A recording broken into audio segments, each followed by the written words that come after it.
A very good evening. You're watching India Today with me, Nabila Jamal. On social media, I'm going to give you a roundup of the day's news. Of course, our focused news today was entirely on Aryan Khan's bail plea. That one, on the other hand, we of course covered extensively the Snoopgate verdict given, the Pegasus Snoopgate verdict given by the Supreme Court today. Let me start with Aryan Khan. Of course, considering that the bail plea hearing is underway, it seems like Aryan Khan this time may just have chances to get bail. There's a lot of talk about Aryan Khan and his involvement in the case at Delhi, and that includes Aryan Khan's his friend being caught with some drugs on him that almost suggested to the NCB that Aryan Khan also had drugs on him and that he could be dealing with it for many years and not just now. So this was the NCB's basis of investigation, based on which, of course, they arrested him and then eventually took his phone, got into WhatsApp chats and all the details and layers of it, that they tried to find conversations of Aryan Khan with a few actors like Ananya Pandey, a few other friends, where he's referring to drugs, where he's speaking of a weed worth 80,000 rupees, where he's speaking of doing cocaine, where he's mockingly saying that let's do drugs tomorrow, we'll get our friends caught, etc. by the NCB. So these are the kind of chats that the NCB has found, and that almost has become the basis of the NCB's investigation. No drugs that was found on Aryan Khan. He was not even tested right when he was detained and arrested for whether he had consumed drugs or not. So consumption is ruled out. No drugs were found on him. Purchase needs to be investigated based on those WhatsApp chats. So a lot of very sketchy details which the NCB seems to be working around, and that has been used as ammunition by Mukul Rohatgi, who's Aryan Khan's lawyer now, who's been arguing in court. Mukul Rohatgi has said that, well, a 23-year-old boy who has no drugs that has been found on him, barely any evidence that the NCB has to detain him for beyond a certain period of time, and yet it's been 20 days he hasn't received bail. If anything, Aryan Khan is entitled to rehab. He should be let off with immediate effect. This is the argument that's been put in place by Mukul Rohatgi, the lawyer of Aryan Khan. In fact, Mukul Rohatgi was a former Attorney General, so he knows his arguments, he knows his law quite well, and he says that this is ridiculous. When Aryan Khan, in fact, he also claims that Aryan Khan has been framed. Not just Aryan Khan, he says that drugs that was found on Arbaz was planted. That's exactly Mukul Rohatgi's argument here, that the drugs that were found on Arbaz, Aryan Khan's friend, was planted, and that Aryan had no idea about his friend possessing any kind of drugs, and that there was no drugs found on Aryan Khan himself, and that since there was no test done and there was no clarity of consumption, whether he had consumed or not, therefore he must be let off, and that the NCB cannot use WhatsApp chats and messages as their foundation to keep Aryan Khan in prison. Now, remember, at the end of it, it's very difficult for court to actually deny bail to Aryan Khan based on WhatsApp chats alone. NCB has time and again said in court, 3 times that they've appealed in court and they've been denied bail, NCB has said that Aryan Khan is so influential that he could influence witnesses. They claim that they found enough evidence to show that Aryan Khan has links with peddlers abroad. These are the kind of findings that the NCB has placed as their evidence, or their, the reason for why they want to keep him longer and investigate him further. But on the other hand, Mukul Rohatgi, for that matter, says that speaking of specifically WhatsApp chats, there is no WhatsApp chats that have been found that is related to the drug cruise party from where Aryan Khan was picked up. If this specific case is being spoken about, zeroing it down to the cruise drug bust case, there are no chats that are related to his consumption or purchase of drugs or possession. There's whatever chats that the NCB is talking about of, say, him and Ananya Pandey, etc., are years ago when Aryan Khan was abroad. He wasn't even in India. So can that drug chat or whatever chat, whether it's related to drugs or not, needs to be established, but can that chat that was the communication happened almost 3 years ago, back in 2017 and 2018, can those chats be linked to a case today? For a boy who has absolutely no criminal record in the past, he's been a law-abiding citizen so far. These are, of course, arguments. I am speaking exactly on on the lines of what Mukul Rohatgi has said, to give you a clarity on the kind of arguments that has been made by Aryan Khan's lawyer. So he says that this boy has absolutely no criminal record, and only because it's a high-profile case, it appears that there's a witch hunt against Aryan Khan. So he says that Aryan Khan is innocent, and if anything, he should be taken to rehab and let off with immediate effect. While this said, of course, the court, if denied bail to Aryan Khan, will be closed for Diwali break, and then you have the weekend. So it means almost that Aryan Khan might just be in prison for a little longer. Well, let's see what happens and how this pans out. Well, NCB on the other hand has been finding it quite difficult because Sameer Wankhede has been accused of extortion and corruption, bribery, etc. One of the key witness, Prabhakar Sale in this case, has accused that Sameer Wankhede ordered that he sign on some blank sheets of paper, a blank panchnama he was asked to sign on. In fact, he claims in the statement, he even asked Wankhede, sir, this is a blank piece of paper. Wankhede says, all right, you sign, why don't you trust us? You're here, you're a witness, so just sign, trust us on this. So he also says that apart from that, Wankhede designed a plan to extort 25 crore rupees from Shah Rukh Khan. These are the allegations that are quite serious because now it just casts a shadow and casts aspersions on the NCB's credibility while they investigate this case. NCB has time and again said that no matter who it is, a star kid or a commoner, they will be treated the same way under law, etc. So while they they take the moral high ground, you have allegations coming in and flying thick and fast, especially by the witness itself, Prabhakar Sale, who says that Sameer Wankhede tried to take 25 crore rupees from Shah Rukh Khan's team only to let off Aryan Khan.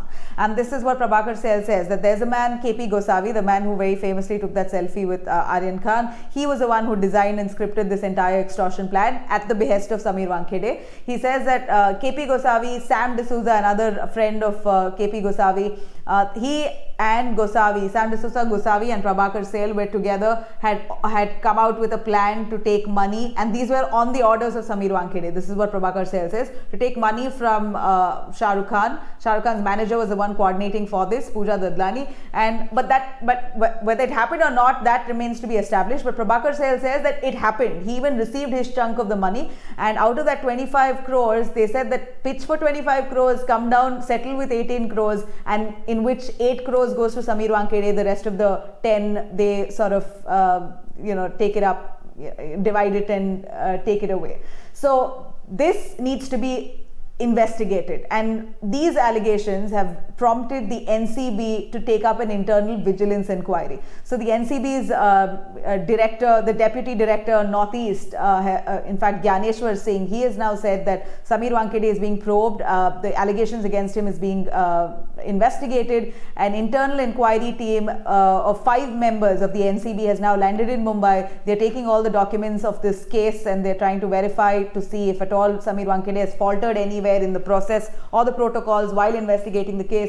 Apart from that, the investigative agency says they're going to be calling in those key people in this controversy. They will also be questioning. NCB's team will be, this is not Aryan Khan's case, this is the allegations made against Sameer Wankhede of extortion. So NCB team, internal inquiry team, will be calling KP Gosavi, calling Prabhakar Sale, calling Pooja Dadlani, Sameer Wankhede and Sam D'Souza. These are the main key people who will be questioned thoroughly to see where and how did extortion take place. Was it real? Are the allegations true, or is it just a bid to take revenge on Sameer Wankhede for his investigation in this case? Because Wankhede has time and again claimed that he is being targeted, he has been tarnished only because he's doing his job right, that he's doing his duty right, and only because he's going after a high profile case, they're trying their best to cover up by tarnishing his image. He says his name is being tarnished because he's doing his duty right. So Sameer Wankhede has said that he's a target of this and that this is not fair, and that he also feels threatened at the same time. He's also appealed to the Mumbai police, asking them for protection against any legal action because there are attempts to frame him. That's what Wankhede has done. While that said, Mumbai police also, apart from NCB's team, Mumbai police also has now started its inquiry into this case, because this is a case of corruption, extortion, bribery, etc. It also falls under the Mumbai police commissioner's ambit. So Mumbai police have now initiated inquiry. They've taken the recorded camera statements of Prabhakar Sale, the man who's made these allegations. Prabhakar Sale said that money was exchanged, extortion money was given in bags. So the Mumbai police will now trace back and scan all the CCTV footage, will trace back all the location, we'll see if there's any money that was being given along those locations and those areas that Prabhakar Sale said that they had exchanged the money. So all this electronic evidence will be now thoroughly scanned, and these people will be probed not just by the NCB internal inquiry team but also the Mumbai police. So Sameer Wankhede in the middle of this is really stuck. While all these the cloud of allegations hovering him, he still forges ahead, doing his job and investigating into the matter. So great job if he's innocent in all of this and he's still focused in this case. Kudos to the man who's had a career spanning almost 15 odd years. He's done a fabulous job even in the past. He's pulled up. In fact, interestingly, he actually questioned Shah Rukh Khan back in 2011 when Shah Rukh Khan allegedly flouted some customs norms or protocols there, and he was forced to cough up almost 1.5 lakhs. Shah Rukh Khan had to pay up for some kind of excess baggage, but Wankhede was the man who actually grilled Shah Rukh Khan for a few hours at the Bombay airport. So Wankhede has a history with celebrities. He's a man who's pulled up several celebrities in the past, and he likes doing his job, and he's had quite a decorated past, if I should say. He's won many medals. He's been awarded for his bravery at one point. He was part of the NIA as well. So the guy has some credible career span. But with these allegations, and now even Maharashtra Minister Nawab Malik comes forward to say that Sameer Wankhede has lied in his birth certificate. His father has lied. His father's name was Dawood Wankhede, but he changed it to Dhyandio Wankhede. Well, all sorts of allegations, and that he's married a Muslim, etc., etc.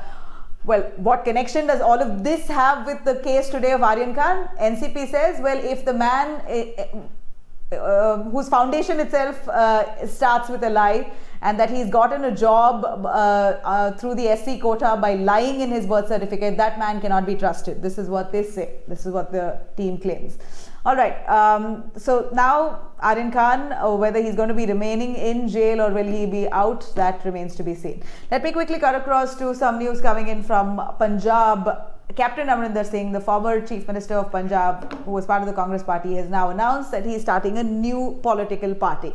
He's inching close to 80, and the man still has the courage and the will, the zeal to actually start a political party at this juncture in Punjab, a highly sensitive state considering the 3 new farm laws, where you have a huge number of people, the farmers there, who are seated by the border areas, protesting against the BJP government's 3 new farm laws, the BJP government's rollout of the farm laws. And here is Captain Amrinder Singh, who says that he wants to enter into a seat-sharing pact with the BJP in Punjab. So that's immense amount of courage.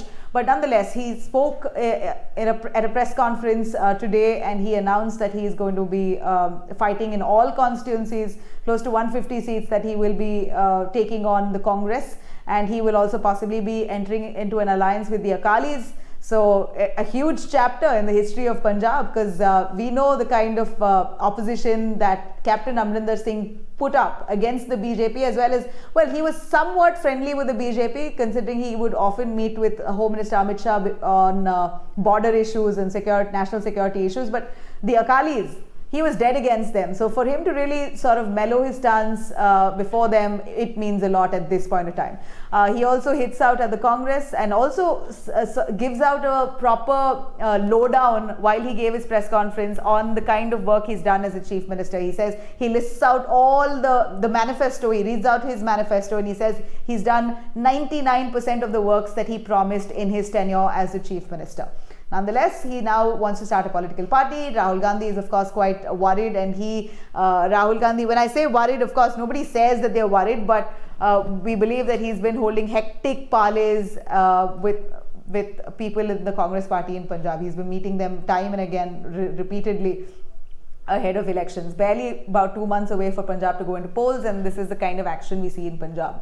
Well, will AAP benefit in the midst of all this? That remains to be seen. Well, never say never. AAP could just, ramp up support at this point of time, considering both the parties, BJP does not have that kind of clout in Punjab right now, and the Congress could face anti-incumbency. So, yeah, that's that. And you have Snoopgate, Pegasus scandal, which had really, raised a lot of concerns and doubts on whether the centre was trying to snoop around many individuals in the country, including journalists, including politicians, in various individuals. In fact, the Supreme Court that was hearing a petition said today very categorically that this is a matter of absolute concern. In fact, the Supreme Court has now ordered an inquiry into this matter. A 3-member expert committee will be investigating this entire Pegasus Snoopgate scandal. This will involve former Supreme Court Judge Justice R.V. Ravindran, who will be heading this expert panel and will be assisted by Dr. Sandeep Oberoi, the chairman subcommittee in the International Organization of Standardization. Apart from that, Alok Joshi, who is a former IPS officer, who will be part of this 3-member committee. Well, these are, beg your pardon, the people that I mentioned are going to be supporting this, but the 3 members of the technical committee will include Dr. Naveen Kumar Chaudhary, who is the Dean of National Forensic Sciences, University, Gujarat. Then you have Dr. Prabharan P. Amrita Vishwa Vidyapeetham, Kerala, and Dr. Ashwin Anil Gumaste, who is IIT Bombay. These are the 3 people who will be an expert committee team, like I said, who will be investigating this Pegasus scandal. Now, the court has very strictly observed, while we do live in the age of technology, and while technology is super important, what's all the more important at this moment is the right to privacy. Right to privacy is so prominent, or it's paramount. It's the most important feature here for any individual in the country as a citizen of India. Now, the court says that we live in an era of information, and we must recognize that while technology is important, it's also important to safeguard the right to privacy, not only for journalists but for all citizens. This is what the court has said. The court has now reserved this verdict for the 13th of September, stating that only the court finally only wants to know if at all the central government used this Israeli spyware called Pegasus to snoop around on journalists and other individuals, on any citizen of India. If at all the center has denied it, but the Supreme Court wants to know through this expert committee, who's been asked to file a report, by the way, expeditiously. They said as soon as possible file a report, because we want to know if the government really indeed used a spyware to snoop on people, snoop on its citizens. That's that. On that note, I'd say thank you very much.